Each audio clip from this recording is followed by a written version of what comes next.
Good afternoon. So this will be your recorded lecture for ABT 3125, which is the fundamentals of the aerodynamics.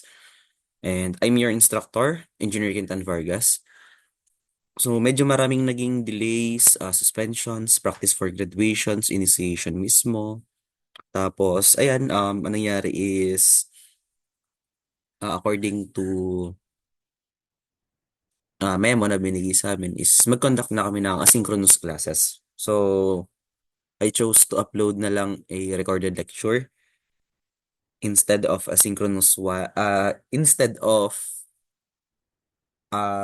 conducting a synchronous lecture kasi may mga connectivity issues yung sa iba or baka um, walang kuryente, ganun.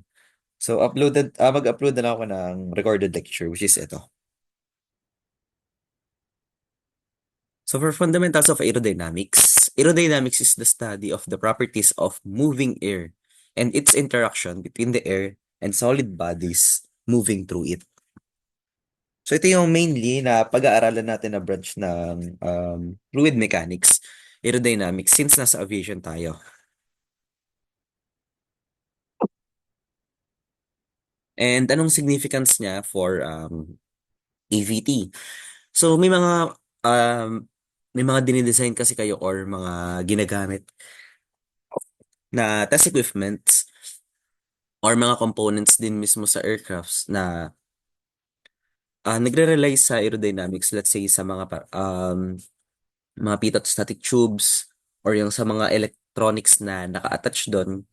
So, important na alam nyo fundamentals behind it para alam nyo din kung paano siya ito troubleshoot in case or i-design in cases na merong mga problema or meron kayong mga certain improvements na kailangan gawin for that particular component. So, dito muna tayo sa mabilisan lang to since aerodynamics mainly is computation subject. So, dito muna tayo sa Earth's atmosphere. So, mainly kasi ang Earth is merong different layers of the atmosphere. So, ito yung 5. Approximations lang naman to. But mainly meron tayo exosphere, thermosphere, mesosphere, stratosphere, and troposphere. So, all measurements na yan, 10 kilometers, 50 kilometers, 85, 500 to 1,000 and 1,000 kilometers ay may reference to the MSL or ang ating tinatawag na mean sea level. So itong MSL na to,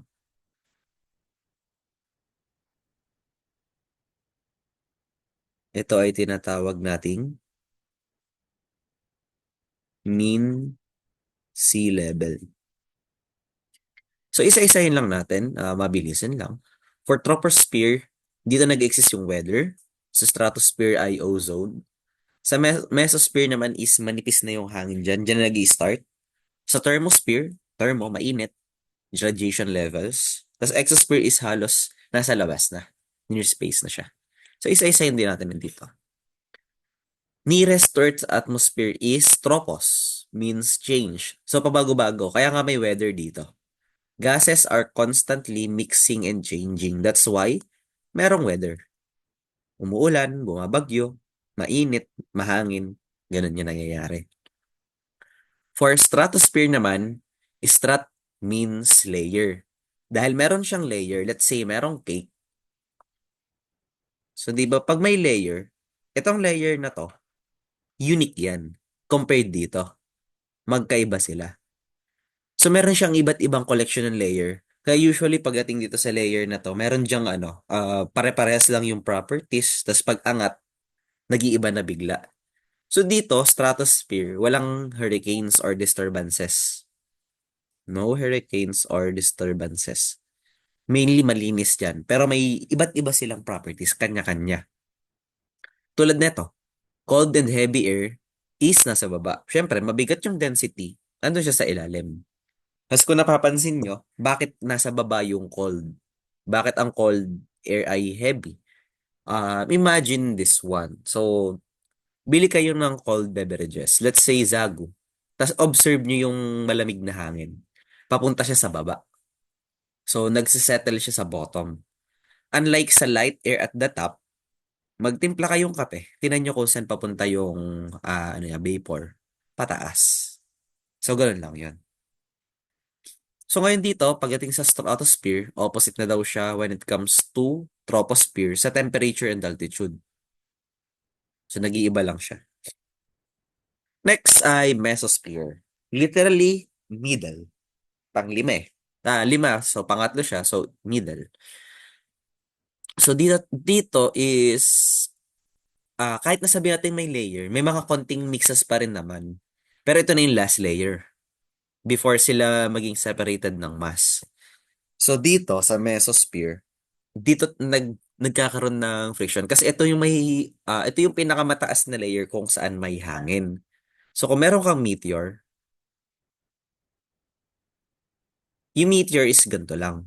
Pero, once na ma-reach nyo yung mesosphere, yung mga friction neto, magko-collide dun sa air, it will cause heat to generate. And mainly, yung ibang meteor is made of ice or, let's say, debris. So, may mga ice contents yan. So, nagkakaroon ng friction. It's either nagkakaroon siya ng tail or nasusunog siya. That's why nagiging ganito yung itsura niya. Meron siyang trail. Nakukuha yan? Next ay thermosphere. Means heat. Ngayon, pagdating kasi sa thermosphere, wala nang gas molecule. So, paano tayo nagkakaroon ng heat conduction? Siyempre, pag walang molecule, sound waves hindi nakaka-travel. But UV radiation can. That's why merong radiation levels dito. Yun yung main na, way niya to transmit heat sa thermosphere. Radiation. So, nakakuha to?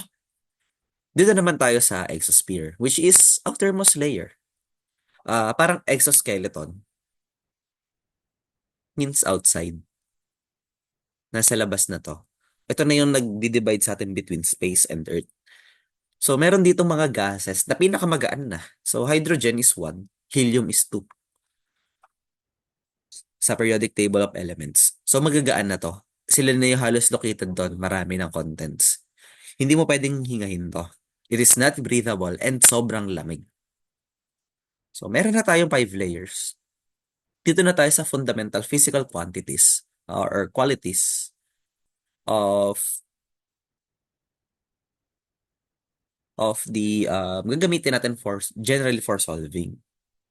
So, meron tayong pressure, which is force per unit area. So, meron na tayong force over area. Density naman is mass per unit volume. So, ang volume ay yan. Then, temperature is mass per average kinetic energy. So, KE. And for velocity is speed and direction. Palitan natin kasi ang kailangan pala ay yung kung anong nangyari. Kinetic energy and dito naman, speed and direction. So, meters per second pa. Tapos direction is kung saan siya. North, south, east, west. So, isa-isahin natin sila. By definition, pressure is the normal force per unit area exerted on the surface due to the time rate change of a momentum of the gas molecules impacting on that surface. So, i-drawing natin to. Sabi, normal force. Syempre, ang normal force ay 90 degrees. So, ito yan. Normal force per unit area. So, itong area na to. So, ibig sabihin, itong force per area, ito yung ating pressure. Pressure is equal to force per area. Ngayon, anong units niya? For force, ang kailangan natin ay Newton. And for area, meter squared. Or ito combined, ito yung tinatawag nating pascals. Ngayon, kung English naman na units, ito ay metric. Paano kung English? For English naman, ang sabi, ang kailangan is pounds, force, per square foot. Ito yung tinatawag nating ESF. Or PSI kung inches yung gagamitin. Nakuha to? Visualize natin, ganito siya. So, ayan. Meron tayong force, tapos merong area na exert doon. So, yun yung ating pressure. Nakukuha to? Proceed tayo dito sa density. Density naman is substance density designated by rho. Ang basa dito ay rho. Ito ay Greek letter rho. Is the mass of the substance per unit volume. It's either kilogram per cubic meter. So sabi kanina mass over volume. Density is equal to mass over volume. Tapos ang unit niya ay it's either kilogram per cubic meter for metric and um, pound mass, sorry. Kasi mas yung pinag-uusapan. Pound mass per cubic feet or English units of measurement. So nakukuha to? Proceed naman tayo sa visualization of density. So for obvious reasons, pag solid, yung density niya is mas malaki compared sa liquid and to gases. Pero dito tayo mag-focus. So dito, to help visualize ng mas according dun sa sa units, sabi is mass per unit area. So kung ito yan, QI not unit area per cubic. So meron ditong gas molecules. Dun sa volume na yan, gaano kabigat yung density na yon? Siyempre kapag maliit, um, ito kasi yung way natin para ma-measure yung air. Hindi mo kasi pwedeng sandukin yung hangin, tapos titimbangin mo. So, ang way natin para malaman yung bigat niya is through density. Gaano siya ka-dense.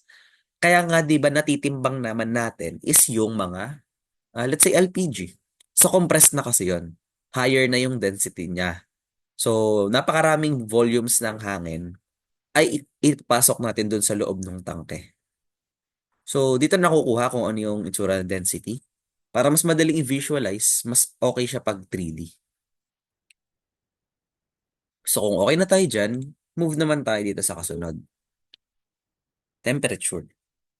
Temperature is directly related to the average kinetic energy value. So, ito medyo mahaba explanation. Hindi naman up to you kung paano nyo kung babasahin nyo. Pero ganito yung pinakamadaling visualization ng temperature. Di ba merong gas kanina? So, it is moving through air kasi. Pero, gumagalaw yan, di ba? So may likot ito, gumagalaw to. Pero once they collide, ayan, kapag nagkaroon tayo ng collision, nagkakaroon ng kinetic energy. And that kinetic energy causes heat to generate. Hence, meron tayong temperature. So, it's the average kinetic energy. So, kung titingnan nyo, ito yan. At kung mapapansin natin, pag mas marami yung gas molecule, mas marami yung instance na magsasalpukan sila. So, nakukuha to? Important na tandaan nyo yun, ha? Mas maraming, mas marami yung gases molecule, mas malaki yung chance na magbungguan sila. Therefore, mas mataas yung heat na kaya niyang i-generate. So, yun lang naman. Definition lang to for temperature. So, next na tayo ay sa velocity. Vector quantity siya, which denotes both speed and direction. Pag scalar kasi, speed lang yon, scalar. Pero kapag may specific direction na, velocity na ang tawag sa kanya, which is a vector. So, kailangan nating intindihin dito is that velocity is a point property along with pressure, density, and temperature. Hindi kasi tayo dito, let's say ito yung object na ino-observe. Lahat ng side may velocity na kino-consider. Kailangan natin maging specific. Saan lang? Yung isang side kung saan susukatin natin yung velocity na yun. May direction kasi. So ito yung visualizations niyan. Hindi tayo mag-observe ng airfoil, let's say. Tapos, lahat ng direksyon. Meron lang tayong specific na direction na tinitingnan para maging simple yung solving natin. So, nakukuha yan, doon na tayo sa kasunod. Sources of all aerodynamic forces. Itong apat na to kanina, yan, these are just the fundamental physical qualities, meaning physics behind it. Kailangan yung tandaan to. Kasi ito yung ginagamit natin for solving. So, dito tayo sa sources of all aerodynamic forces naman.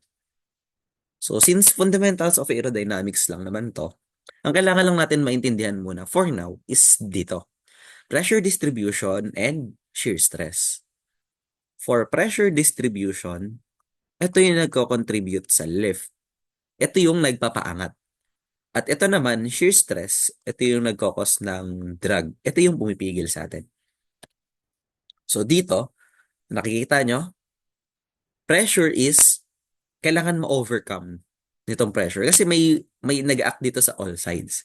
Pero ang kailangan natin, ang gusto natin mangyari, yung pressure sa taas is mababa. Tapos yung pressure sa baba ay mataas.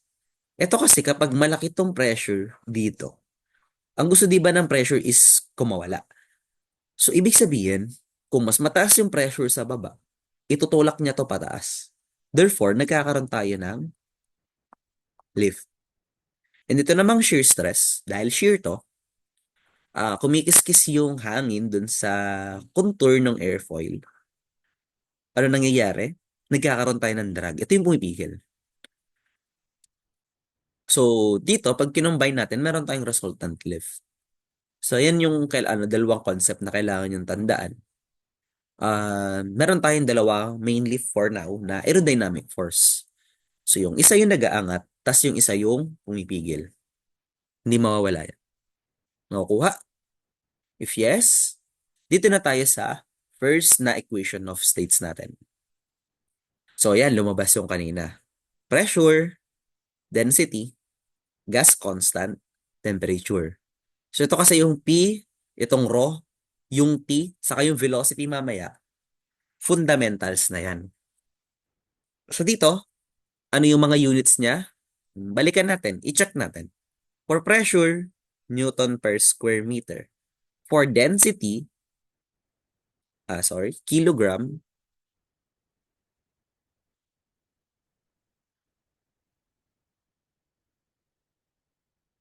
kilogram per cubic meter. For gas constant, constant na to, ibig sabihin, hindi na nababago.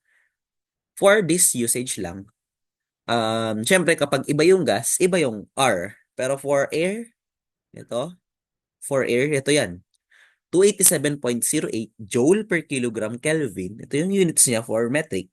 And ito yung units naman niya for English. Foot-pound force per slug R. And temperature ay, tandaan, for temperature, hindi tayo gagamit ng degree Celsius. Ang gagamitin natin ay ito, Kelvin and Rankine. So ano yung Kelvin? Kelvin is degree Celsius plus 273.15 and degree Rankine is equal to degrees Fahrenheit plus 459.67. We can simply use for Kelvin is degree Celsius plus 273 na lang. Tapos for Rankine is equal to degrees Fahrenheit plus 460. Tandaan na, temperature natin ay K and R. Walang degrees yan. Bakit? Ito kasi yung tinatawag na absolute temperature. Ito yung gagamitin natin. And not degrees Celsius and Fahrenheit. Masyado kasi maliit yung mga yan. Nakukuha? So dito, sa ideal equation of state, check muna natin kung equal ba talaga through dimensional analysis. Ano ang dimensional analysis? This will tell you through solving the units if tama ba yung equation mo. So for pressure, we have Newton per square meter. And for density, we have kilogram per cubic meter, joule per kilogram Kelvin, and temperature is Kelvin. So, meron tayo dapat cancellation of units. Cancel muna tayo ng units para mabawasan. Itong kilogram, makakancel yan. Itong Kelvin din makakancel. Siguro familiar naman kung paano nangyari yon. So for kilogram, nasa taas, numerator, denominator, denominator, numerator. Simply makakancel lang. We're left with Newton per square meter is equal to Joule per cubic meter. But Joule can be written as Newton per meter. Ngayon, we have Newton meter squared is equal to Newton per square meter. Bakit nangyari yon? Yung meter na to, makakancel dito, may iwan na squared na lang. Therefore, tama naman yung equation. So, nakukuha? If yes, proceed tayo. Ito yung other na kung nalilito kanina, kung saan nanggaling to, bakit P equals rho RT? Nanggaling lang siya dito. Nanggaling siya sa P equals M over V RT. Or ito yung tinatawag nating PV is equal to MRT. Note that density is equal to mass per volume. So, balikan natin kanina. Di ba yan? Density is equal to mass per unit volume. So, ano mangyayari? PB is equal to MRT. Pag i-rewrite natin to, we can write it down as P is equal to yung V, numerator dito, magiging denominator sa kabila, transpose. Then, pwede nating ihiwalay. Same lang naman yan. Kasi itong MB is magiging P is equal to rho RT. Nakukuha to? Ang tanong, engineer, bakit hindi na lang PV equals MRT? Ito kasi yan. So, pwede mo namang gamitin, it's just the same. Pero it's just a personal preference. Kasi, ang fundamental quantities natin or qualities shall be pressure, density, temperature, and velocity. Mass and volume are not part of it. So, minsan or madalas, mahirap siyang hanapin. So, kaya ito na lang yung ginagamit ko. And if alam mo naman kasi na dito, paano papalabasin from PV equals MRT papunta sa P equals rho RT, it's technically the same. So, dapat hindi kayo nagme-memorize lang ha. Dapat alam nyo kung paano gumagalaw yung equation. Tulad ng pinapakita ko dito. Kasi once na alam nyo yung movement ng equation, regardless if bigyan kayo ng practice problem or not, baguhin yung values or not, makukuha mo yung tamang sagot. It makes you think or make you feel na uh, mas gumaling kayo. When in fact, ang pinag-aralan nyo lang naman is yung basics. Ano lang yung fundamentals. So, ang inaaral kasi dapat natin is the fundamentals. Paano gumagalaw yung equation? Bakit ganun yung nangyayari? Instead of memorizing it na dapat ganito. Dapat ganito lang yung structure niya. Nalilimit kasi. So, dapat alam natin yung concept behind it. So, ito, pinapakita ko na sa inyo. Paano siya gumagalaw. Instead of just, ito lang yung gagamitin pag ganito yung tanong. Nakukuha yun? Dito tayo. So, ano naman yung common quantities used? So, meron madami. Meron tayong mass, length, force, weight, pressure, density, specific volume, temperature, work, power, velocity, gravity, and the specific gas constant. Huwag na natin patagalin, isa-isahin natin. Metric and imperial. Anong imperial? Imperial British English. Same lang yan. Metric or System International. SI. So, nakukuha to? Conversions lang to. Kaya naman na sigurong basahin. Kilogram. Ang gagamitin natin ay slag or pound mass. Pero mainly, slag. Nakukuha yan Mainly, slag yung gagamitin natin. If 1 kilogram is equal to 2.2 pound mass, And 1 slug is equal to 32.174 pound mass. Ang 1 kilogram is equal to ilang slug? So, paano yung conversion? So, turuan ko kayo for conversion ha. So, 1 kilogram, ang kailangan natin ay slug. So, magkaroon muna tayo ng multiplier. Multiply natin. So, 1 kilogram, ang kailangan natin ay 2.2 pound mass. Ito yan, equal sila, di ba? So, ganito mag-convert. So, ito, same units lang yan. Or same yung value nito. Kaya pinag-divide natin. Makakancel yung units ito mamaya. Itong kilogram. Pero later dyan. So, next, if makakancel to, ano naman yung kailangan natin kasunod? From pound mass to slugs. So, 1 slug is equal to 32.174 pound mass. Bakit nilagay yung pound mass sa ilalim? Para makancel to. Numerator to denominator. We are left with 1 times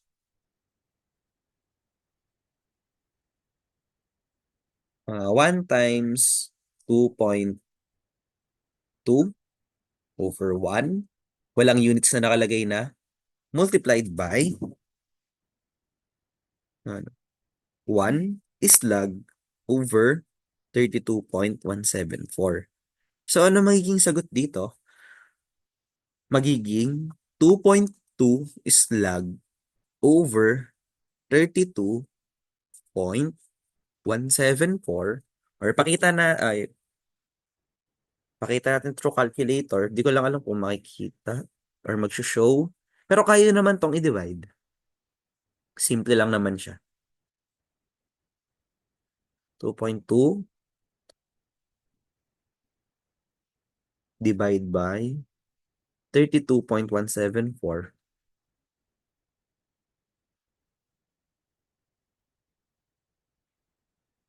So, 1 kilogram is equal to 0.068.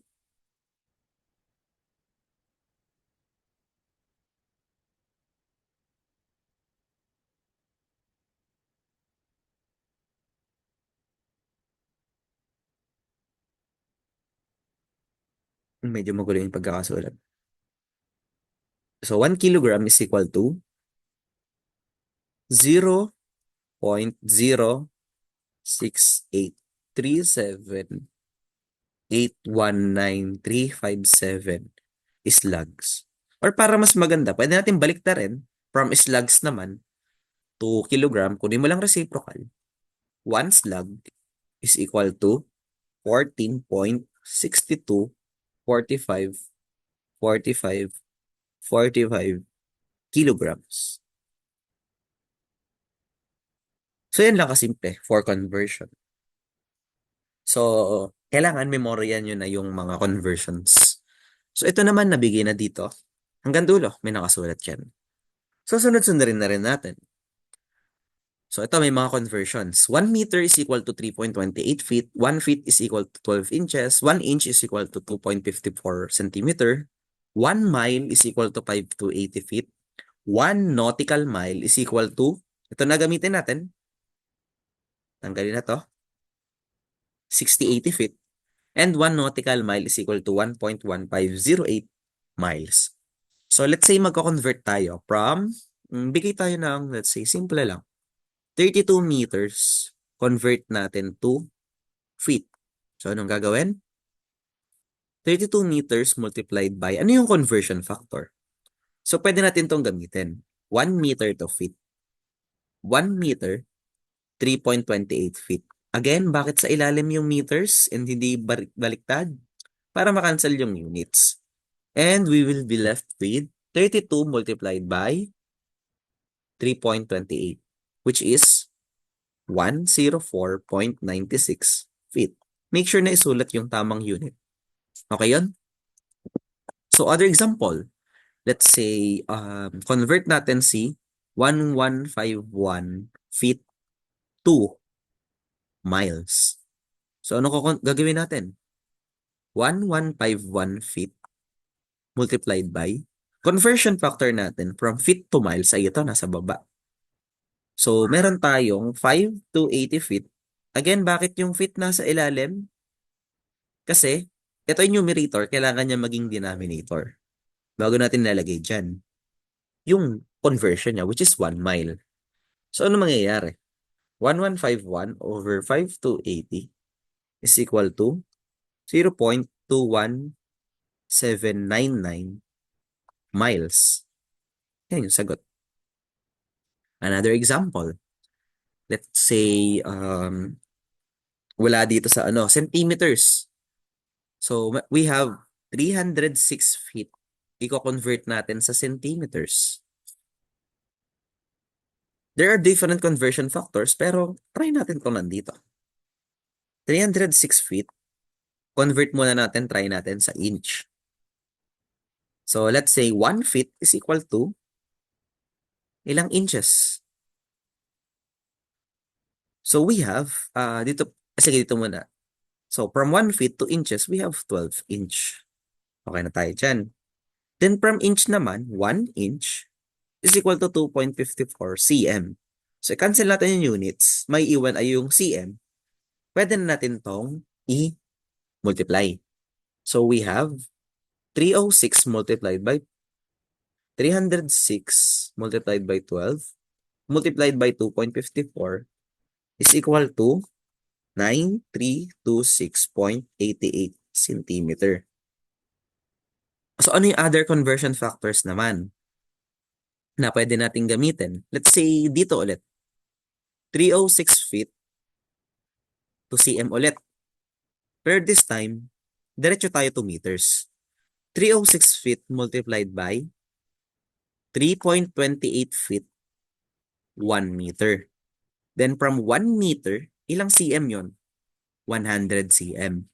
So cancel natin, may iwan dito ay 306 multiplied by 100 sa taas, tapos sa ilalim ay 3.28. So magiging sagot ay 9329.26829 cm. So close lang naman siya dito. Both answers are acceptable. Basta mapakita nyo yung nangyari, yung conversions. May mga discrepancies yan since medyo magulo ang imperial units kasi tansya-tansya yan, unlike sa metric. Pero okay lang. Wag lang yung magiging magic. Let's say 306 feet. Ganito yung ginawa mo, tapos ito yung sagot. Mali yan. Ipakita nyo dito. Pakita nyo yung mga cancellation of units, tapos pakita nyo kung saan mo multiply, blah, blah, blah. So, madali namang i-check yan pag ganyan. Accepted tong barehas na process. Kahit yung 30.48 gamitin nyo, okay lang, walang problema. Walang tanong? Doon tayo sa kasunod. Common quantities for force naman. Newton and pound force. So, force kasi is equal to mass times acceleration. And mainly yung acceleration is meters per second squared. That's why ang unit ng force ay Newton, kilogram, meter per second squared. So, Newton is equal to kilogram, meter per second squared. Diba yan yan? So, it's for pound force naman ito. So, ito yung conversion ulit. Ayan naman na. Naka-present na. So, next naman tayo ay sa, tandaan pala to ha, yung mga conversion na yan ha. 1 pound force to Newton, kilogram force to Newton. So, dito naman tayo sa weight. Halos same lang to ng force. The difference is, imbis na acceleration, so weight is equal to mg. So yung acceleration, papalitan natin ng gravity. Gravity kasi, ito ay acceleration, yung g ay acceleration due to gravity. So acceleration pa rin yan. Ang units niyan ay meters per second squared. That's why weight is force pa rin. Pero may isang direction niya, pababa sa lupa. Next tayo. For pressure naman.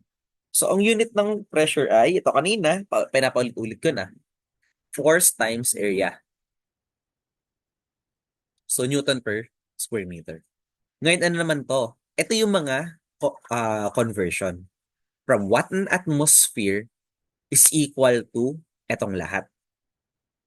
29.92 inches of mercury, 14.7 pressure per square inch, pressure per square inch, 2116.8 pressure per square foot, 101,325 Pascal, 1,013.25 millibar, 760 millimeters of mercury, and 760 torr. Hg is mercury ha, hindi yan hydrogen. So ano ito? Paano tayo magko-convert? Let's say from 15.27 PSI, i-convert natin to pascals. So paano to? So dito, dahil pare-parehas sila na 1 atmosphere, ibig sabihin, etong lahat ng nandito, equal sila sa isa't isa. So let's say 29.92 inch of mercury is equal to 14.7 PSI is equal to 2116.8 PSF. Equal yan lahat. So i-convert natin to. 15.27 PSI multiplied by, syempre, PSI yung kailangan nating makancel. Therefore, ang gagamitin natin dito ay yung PSI. So ano nakasulat doon? 14.7 PSI. Ang tanong, anong units yung gusto nating palabasin? So ito, Pascal. Ang gagawin natin, ilalagay natin dito yung Pascal. Anong value ng Pascal? Ang nakasulat doon ay 1013.25. So anong gagawin mo? Cancel na lang natin yung units for PSI. I-multiply na lang natin to. So magiging ganito siya. 15.27. Sorry.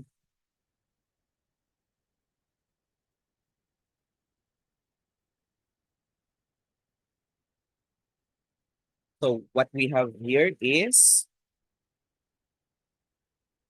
15.27 multiplied by 1013.25 Pascal over 14.7. Nawala na yung PSI, na-cancel na kasi natin. So ano magiging equivalent nito?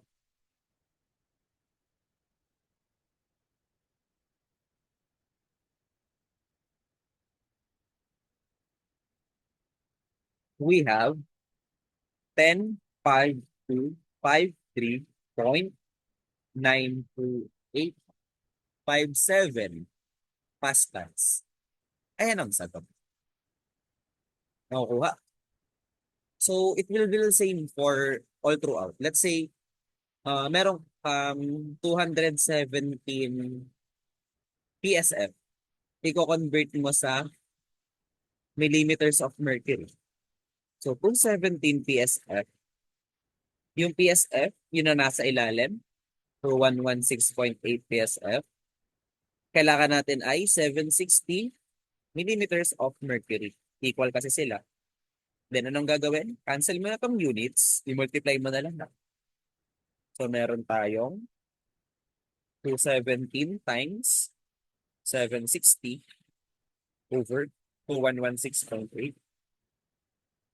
So, we have 77.91 millimeters of mercury. Nakukuha to? If yes, mag-proceed na tayo doon sa kasunod.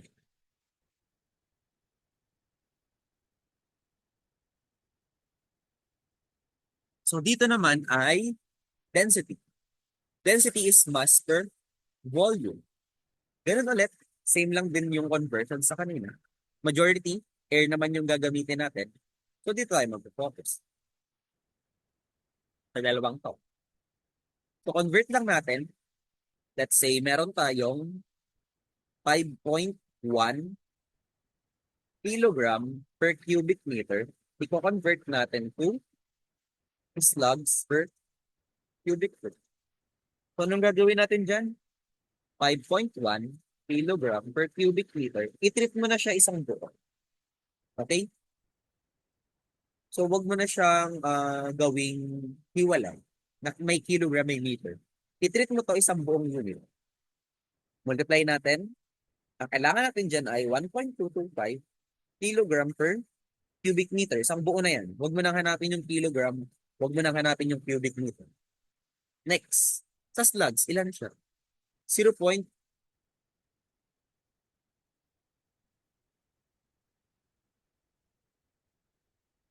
So, ang kailangan natin dito ay 0.002377. Isang buo na ulit to, magkasama na yan. Slug per cubic feet. Huwag din ang paghiwalayin. Pag magkasama na, huwag na paghiwalayin. So ngayon, anong kailangan? Ika-cancel din natin to, isang buo na. Ang mangyayari na lang ay 5.1 times 0.002377 slug per cubic feet over 1.225. So anong gagawin dyan? But, kumultiply na lang. 5.1 times 0.002377 over 1.225 is equal to 0.00989608163 is logs per cubic feet. Ganun kasimple. Nakakuha, proceed tayo sa kasunod. A specific volume is simply volume over mass. So dito, usually for specific volume, hindi naman siya nagagamit, but it's just a common quantity for the data of the solving. Kabaliktaran lang siya nung, kung napapansin nyo, if density is equal to kilogram per cubic meter, specific volume, maliit, andito yung guhit, is equal to reciprocal niya. So density is simply 1 over specific volume. Baliktad lang siya. Okay? Next. Degrees. Ito na tayo. Na-discuss ko naman na kanina, but ang lagi natin gagamitin ay Kelvin. Okay? Tapos Rankine. Bihira tayo gumamit, hindi tayo gagamit ng Celsius and Fahrenheit. So, ito lang yung, so, ang tinatandaan ko lang talaga dito actually is, let's say 4 degrees Celsius is isa lang. 4 degrees Celsius is equal to F,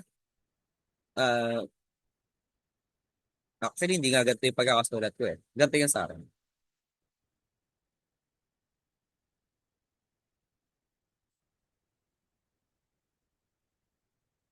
So, degrees Celsius is equal to 9 pips times F degrees Fahrenheit minus 32.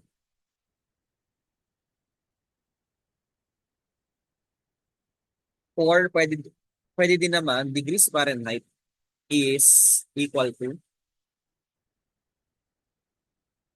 baliktad pala, sorry. Burayin lang natin.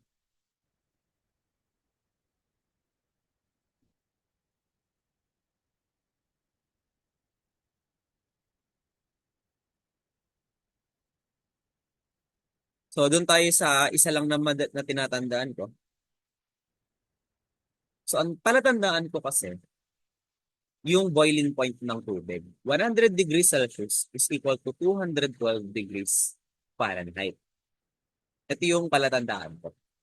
So, ang lagi kong tinatandaan formula ay isa lang for Celsius and Fahrenheit. Degrees Fahrenheit is equal to 9 over 5 degrees Celsius plus 32. Eh, ang 9 over 5 is 1.8 lang yan. So, 1.8 degrees Celsius plus 32. Ito yung tinatandaan kong formula. Yan lang. Tapos para mas secure ko kung tama ba yung formula, ganito lang ginagawa ko. Yung, ipapasok ko lang yung 100 degrees Celsius. Let's say degrees Fahrenheit is equal to 1.8 times 100 plus 32. Degrees Fahrenheit is equal to 180 plus 32. Degrees Fahrenheit is equal to 212. So tama. So again, up to you kung i-memorize nyo lahat. Pero for me, isa lang. Sapat na to. Itong degrees Fahrenheit lang na to. Ito lang tinatandaan. Makukuha ko din yung degree Celsius. If marunong kayong paggalaw ng equation, di ba? Hindi naman natin kailangan mag-memorize palagi. Kailangan natin paggalawin yung equation. So let's say transpose.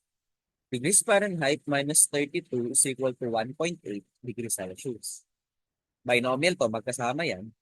So degrees Fahrenheit minus 32, divide all by 1.8 is equal to degrees Celsius. Ayun, lumabas na rin. Di ba? Isa lang naman kailangan memorize. So nabawasan ka na ng isang formula to memorize. Doon na tayo sa kasunod. Yung degree Kelvin, ay not degree Kelvin, Kelvin lang yan, walang degrees ang Kelvin. Kelvin is equal to degree Celsius plus 273.15. Pag nasa instruction, okay lang naman sa akin kahit 273. Pero kung wala naka-indicate, buuin nyo. For Rankine naman ay Fahrenheit, degrees Fahrenheit, plus 459.67 or 460. Siguro for simplification hanggang 273 saka 460 na. Kasi ano na, rounded off. Nakukuha to? Kasi to, another important, para hindi na kayo mag-solve palagi. Memoryahin nyo yung value for SSLC, mainly itong dalawa. For Kelvin at SSLC, kailangan yung tandaan saka yung sa runtime. So itong dalawa. Ay, sorry.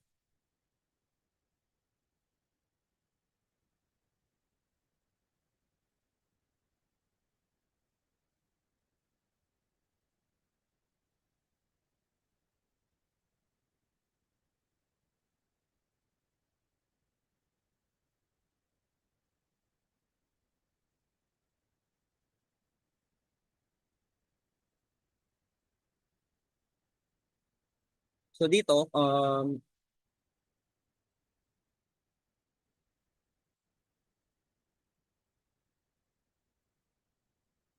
open ko lang ulit. Sorry, nabura. And na-recover naman na.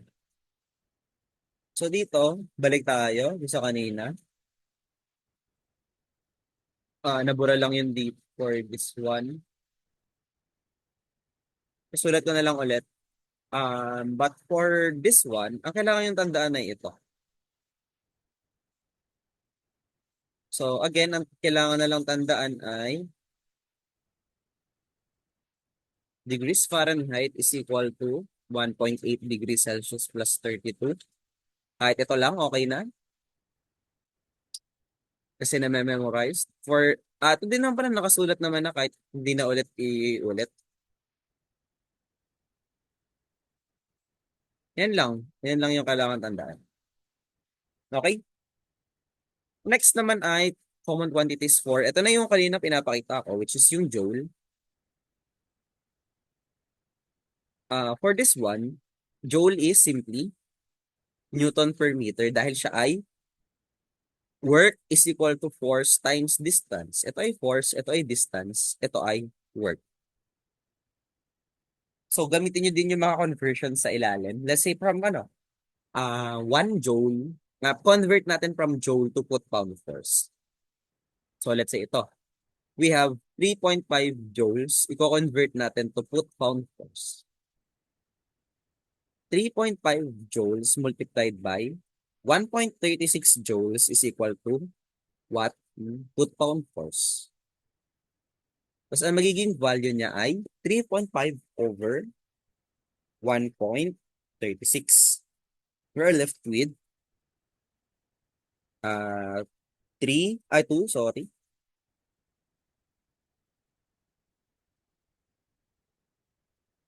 We have 2.5735 foot-pound force. So, ganun ulit. Bakit pa ulit-ulit ako pag nagtuturo dito? Para makabisado nyo. Okay?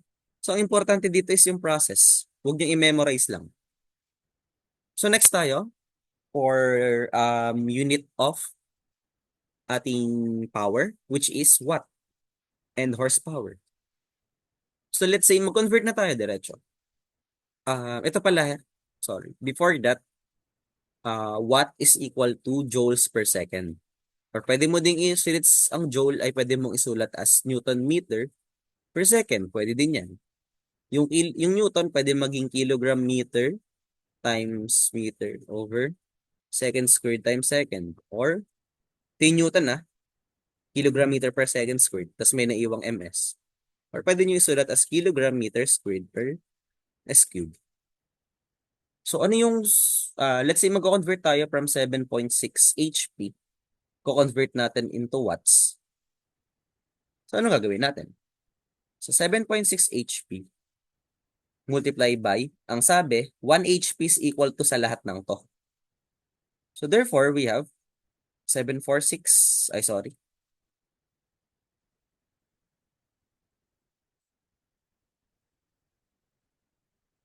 we have 1 HP is equal to 746 watts. So ang gagawin natin is simply multiply lang. So 7.6 times 746. Meron tayong 5669.6 watts. Paano para pag ano, ang gagawin natin ay dito sa kabila, 125 watts, i-convert natin to pound-force per second. So, anong gagawin? Tandaan, itong tatlong to, equal sila sa isa't isa. Kasi pare-pares lang naman silang equal to 1 HP. So, 125 watts multiplied by 746 watts sa ilalim para ma-cancel to. Ang equivalent niya ay yung 550 pound-force per second. Pagsamahin mo na yan. So, anong gagawin lang natin? I-multiply na lang natin yung naiiwan or so-solve natin. We have 125 times 550 over 746. Meron tayong 92.15.817.69437 pound-force per second. Yan yung equivalent niya. Nakuha? If yes, proceed na tayo dun sa kasunod. Next ay velocity. Simply, velocity is meters per second, feet per second. Alin man dyan yung gamitin mo, yun na yun. So ano naman yan? Paano kapag magko-convert naman tayo from, let's say, 125 meters per second to kilometers per hour or kph. So dito meron na tayo simultaneous solving na mangyayari. So meron tayong dito, 125 meters per second. Unahin natin, let's say, ay time. Mas madali kasi. So second, dito idalagay natin sa taas. Second, kailangan natin mapunta sa hours. So up to you if you will write 60 seconds tas 1 minute. Tas i-multiply mo siya ng 60 minutes over 1 hour. Okay lang naman sa akin yan. Walang problema yan. Pero ito, turo ko na sa inyo. 60 times 60 is simply 3,600. So ito na yung mainly ginagamit namin. So 3,600 seconds over 1 hour. Para makancel to, meters na lang kailangan natin. So yung meters dito sa ilalim. Kasi nasa taas to, kailangan natin makancel sa baba. 1,000 meter, 1 kilometer. So makakancel to, may iwan na sa atin yan. Kilometers per hour. So ang gagawin na lang is i-multiply na lang yung mga naiwan. So we have 125 times 3,600. Sa ilalim ay we have 1,000. So we have 125 meters per second is equal to 450 kilometers per hour. Ganyan mag-convert. So, using the knowledge from previous, aralin nyo naman kung paano makukuha two other units. Let's say feet per second, ganyan. And next, itong KTI knots. Yun yung knots na tinatawag. Ang knots is equal to 1 knots is equal to 1 nautical miles. Walang I yun. 1 nautical miles per hour.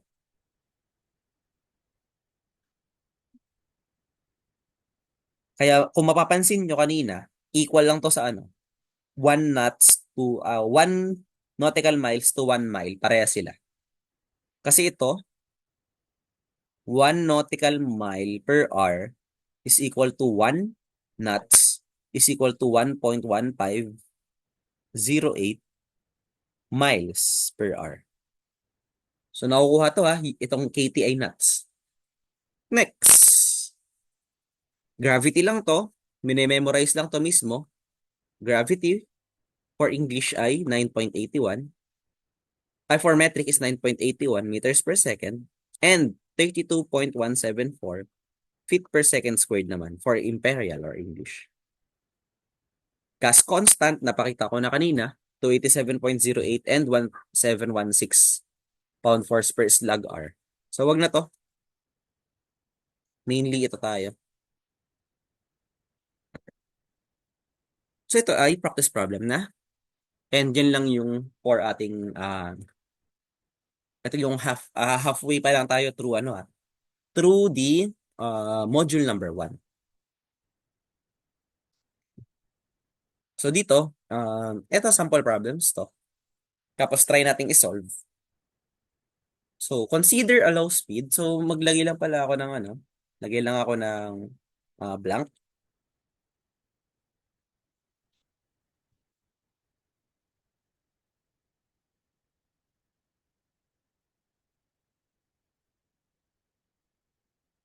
So consider the low speed flight of the space shuttle. Dalawahin natin.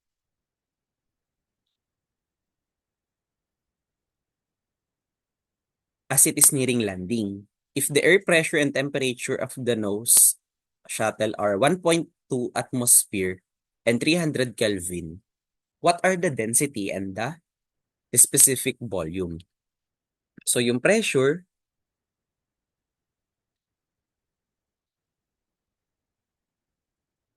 ang sabi doon, pressure is equal to 1.2 atmosphere.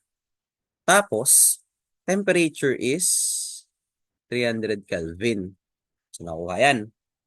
So ang tanong, what are the density and, so ito yung given, ang required natin ay density and specific volume.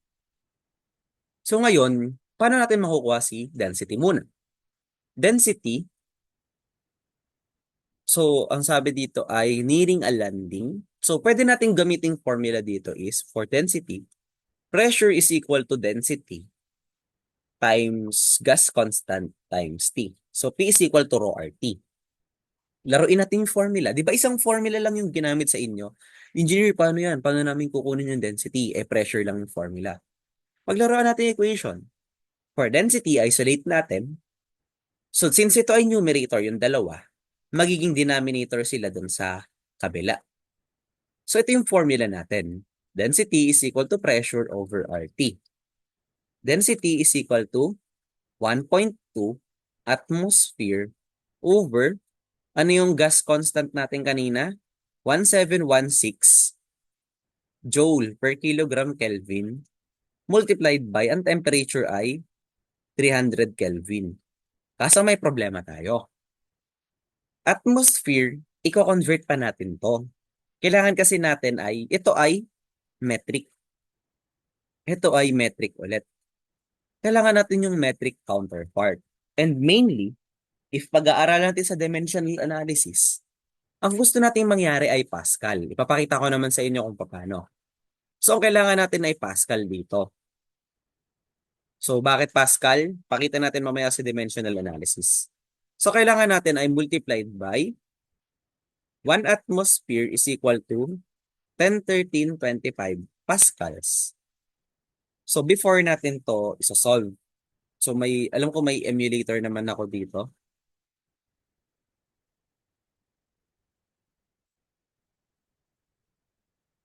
Hindi ko pa siya na-reveal.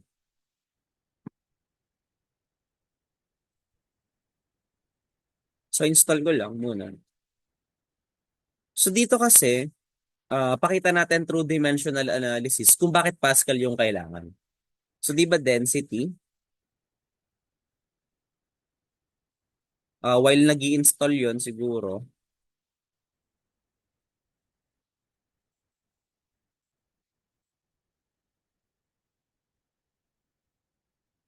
ayan.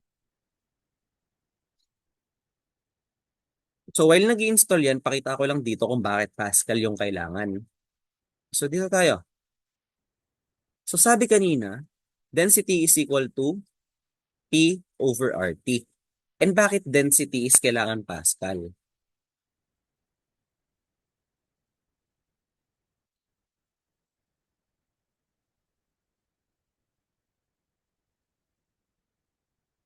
So with density kasi, ang kailangan nating mangyari dito ay ganito. Mag-dimensional analysis tayo. That maging equal So, unknown muna dito yung P. So density is equal to kilogram per cubic meter to dapat, di ba? So yung P is, let's say, Pascal daw, di ba? I-prove lang natin na totoo. Joule per kilogram Kelvin multiplied by Kelvin. Yung Pascal, pwede natin siyang i-write as Newton per square meter. Balikan nyo mamaya, andun to. Nasa mga nauna to. Next. So, kilogram per cubic meter is equal to, eto, pwede na tayong mag-cancel pala dito. Cancel na natin yung Kelvin. So, maiiwan sa atin ay Newton per square meter over Joule per kilogram. Ngayon, pwede natin kasi itong isulat. Di ba ito, ang denominator pwede nating i-multiply dito as reciprocal. So, ito ay MW. Kilogram per cubic meter is equal to Newton per square meter. Sorry, dapat square lang yun.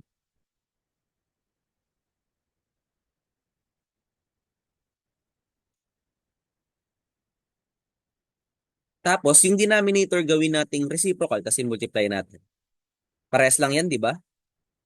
Ayan. Ngayon, etong joule, pwede natin tong i-rewrite. Joule is equal to Newton meter. So, kilogram per cubic meter is equal to Newton per square meter multiplied by kilogram over Newton meter. So, mag-cancel tayo. Maka-cancel si Newton. Therefore, may iwan sa atin ay kilogram per 2, tas ito ay 1 cube, equal. So for pressure, ang kailangan nating unit ay pascals. Nakukuha to? So balik tayo dito. Kaya tayo nag-convert to Pascal. Kasi ito, cancel na lang natin yung units. Same na din yung mangyayari dyan. Itong Pascals, may iwan dito ay makakancel na lang. May iwan for density ay kilogram per cubic meter. So pinakita naman natin dito. So ngayon, anong gagawin na lang dito? Pakita natin to sa emulator. Keep natin to. So, input lang natin yung mga values. Siguro naman nakikita to.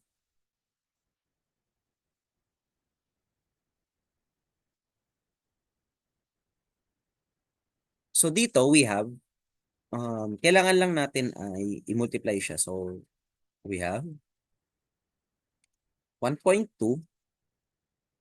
multiplied by 1013.25 over 1716 times 300.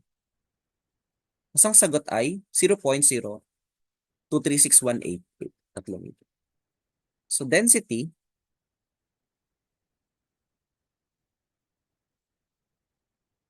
is equal to 0.236888 kilogram per cubic meter. Ganun kasimple. Nakukuha to? Ngayon, calculate the weight of air in pounds contained within a room 20 feet long by 15 feet wide and 8 feet high.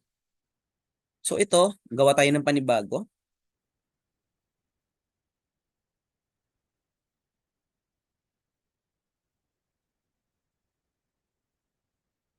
Pasagutan natin. So meron tayong dimensions na binigay.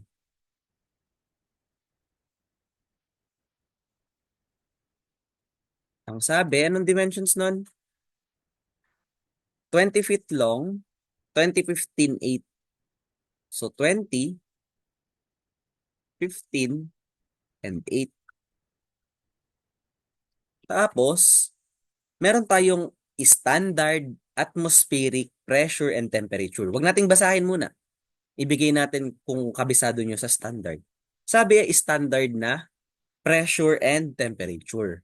Kung kabisado yan, pressure for SSLC or standard is equal to 2116.8 PSF or 14.7 PSI. Alin man dyan. As for temperature naman is equal to 460 Rankine. Diretso na. Kahit hindi nyo nalagay yung um, tawag dito, yung Fahrenheit niya. So, ayan. Ay, sorry for ito is conversion. The standard for SSLC is 519 Rankine. So, ito. Ayun, tama naman. 2116.8 PSF. Tapos, 59 Fahrenheit. Eh, pag 59, 459.67 plus 59, it will account to 518.67, which is close. Tapos yung binigay kanina, 2116, 2116.8 yung standard. So, dapat kabisado niyo yan. Okay? So, dito tayo. Gamitin natin tong standard, wag na yon. Dito tayo sa standard mismo. Itong dalawa. Ang tanong sa atin,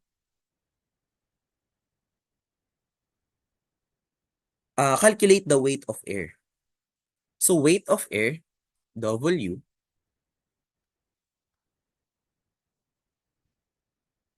tas meron kang volume. So, paano to? Anong gagawin natin? So, ito ay pwede mo isulat to as volume is equal to, syempre, pag multiply mo yung tatlo, 8 times 15 times 20. So, this is 4120 to 40, 2,400. So, 2,400 tong volume. 2,400 cubic meters. Ayan, paano to? Paano natin i-compute yung weight nitong, not meter, sorry, it should be feet.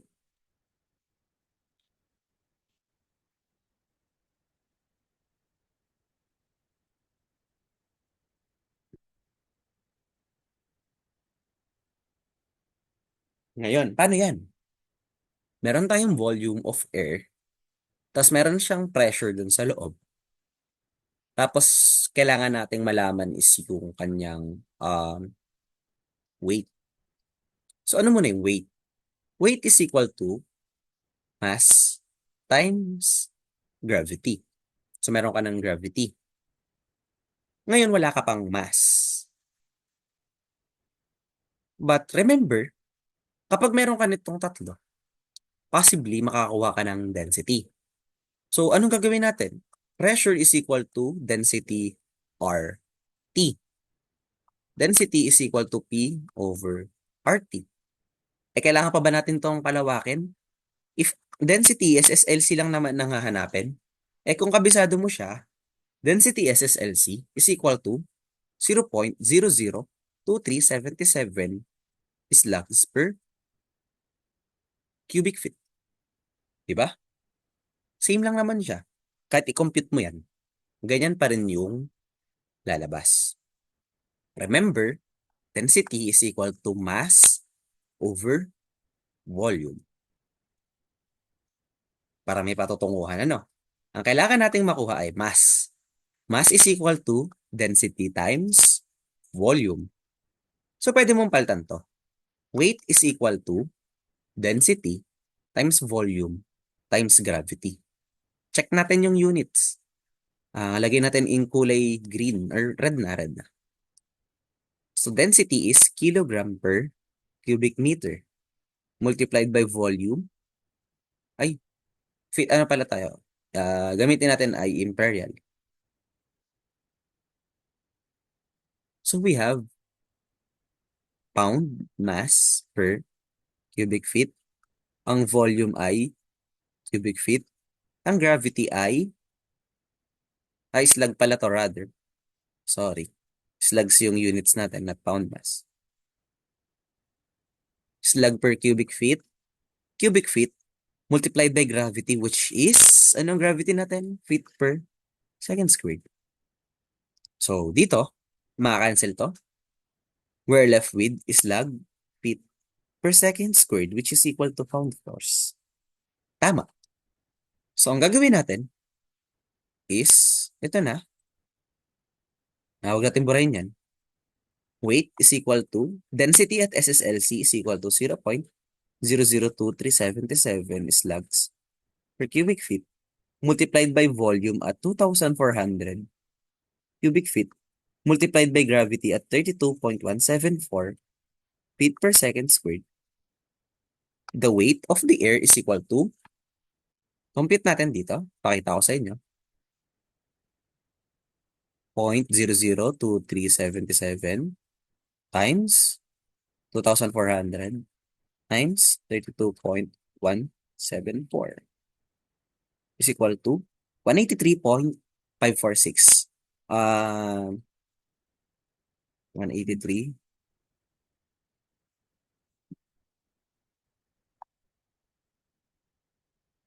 pound force. By the way, dito sa mga examples, para hindi na tayo matagal magsulat, sinusulat ko na lang truncate, binabawasan ko na lang. Pero pag mag-exam tayo, dapat full values. Kung hanggang saan yung abot ng calcu, isulat nyo lang. So, okay? So, yun yung ano, ito. Ito yung process ng thinking. Kung bakit dapat hindi mo minememorize simply yung formulas. Dapat alam mo kung paano siya gumagalaw.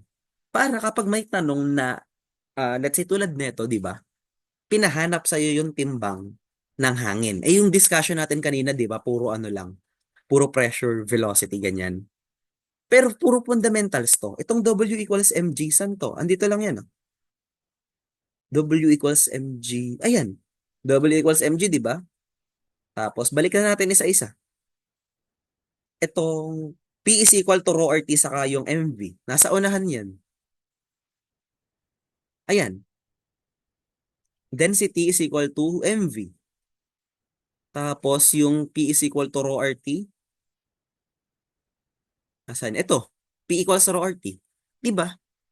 Sila ay hindi naman ganun kakomplikado. Pinagsasama-sama lang natin. So, nakukuha yun? Ito yung advantage if alam mo kung paano gumagalaw si formulas. Hindi ka basta-basta nagpa-practice problems lang.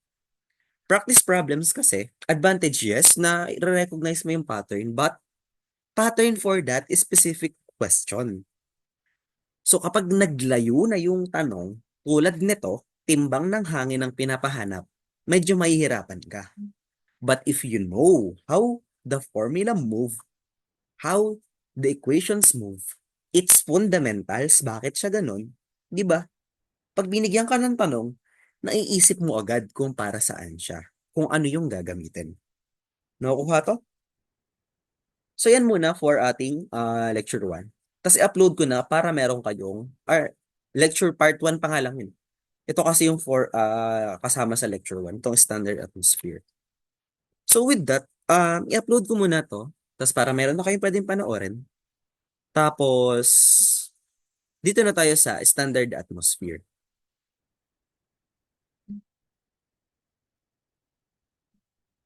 Thank you.